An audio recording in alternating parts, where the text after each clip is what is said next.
L'étude de cette semaine nous mène dans le chapitre 2 du livre des Actes, plus précisément dans les versets 42 à 47, et est située juste après le discours de Pierre à Jérusalem.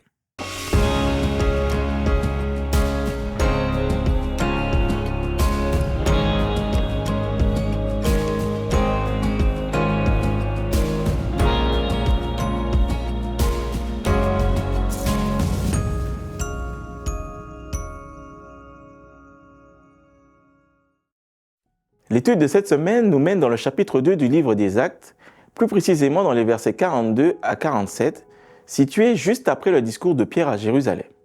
Ce passage nous montre comment ont pu vivre les premiers chrétiens dans ce qui nous apparaît comme un idéal à vivre dans nos communautés. Le texte décrit une communauté où chacun continue avec constance à sonder les Écritures et à s'attacher à l'enseignement des apôtres.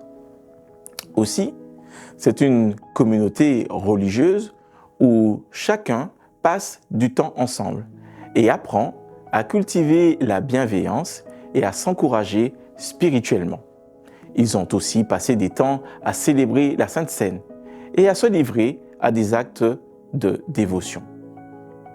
On voit dans ce texte les fondements d'une communauté de partage où les uns et les autres participent à faire grandir son coreligionnaire.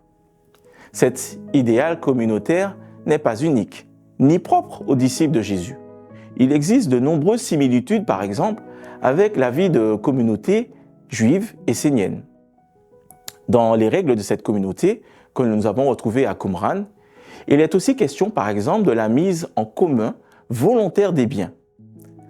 Par contre, la différence entre ces deux communautés, celle de Qumran et celle des premiers chrétiens, se trouve dans le lien primordial qui les unissait et qui se trouve être l'amour du et en Christ.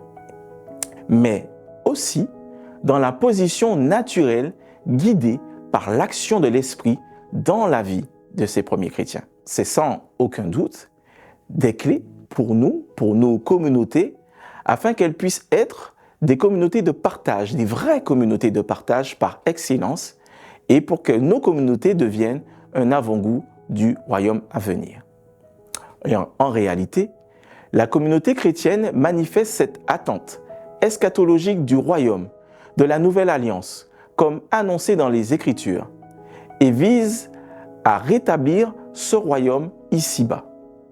La description de la communauté de Jérusalem permet de saisir ô combien ce royaume promis est déjà à l'œuvre parmi les disciples de Jésus ressuscité.